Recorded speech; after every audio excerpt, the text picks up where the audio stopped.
সন্তান, আমার সন্তানের বুকে গুলি লেগেছে। আবু সাইদের বুকে গুলি লাগার আগে আমার বুকে এই লাল সবুজের পতাকা আছে, আমার বুকে গুলি করো যদি সাহস থাকে। আজকে যারা ছাত্রলীগে আছে তাদেরকে ধরে নিতে পারেন, এইগুলা মানুষের বাচ্চা না, এইগুলা নমরুদের সন্তান।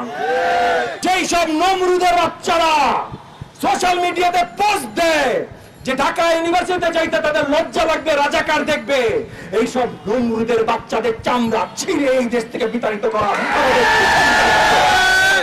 ওদের আম্মা জান যেমন বলে, ওদের আম্মা জানের বিরুদ্ধে যে সে রাজাকার, তার এই দেশে থাকার অধিকার নাই। আসলে ওদের আর ওদের আম্মা জানের এই দেশে থাকার অধিকার নাই।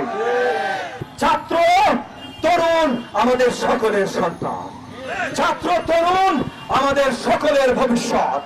কেউ যদি এদের গায়ে হাত তুলে, পুলিশ বাহিনী হোক, লাঠাল বাহিনী হোক, আর বিদেশি আর্মি বাহিনী হোক, তার হাত আমরা ভেঙে দেব ইনশাআল্লাহ।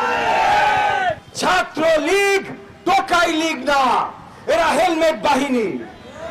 টোকাইরা ভাই তাদের একটা পরিচয় আছে, তারা রাস্তায় কষ্ট করে খায়, তাদের জন্য আমাদের রেসপন্সিবিলিটি আছে। এই ছাত্র লীগ হলো ফ্যাসিস্ট সরকারের লাঠিয়াল বাহিনী, এই ছাত্র লীগ হলো নব্য হানাদার বাহিনী। এদেরকে ছাত্র আকারে পরিচয় নিবেন না।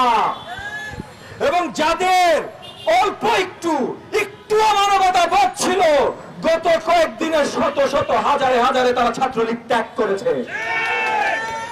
এই দেশ 18 কোটি বাংলাদেশি জনতার, এই দেশ কারোর বাপের না।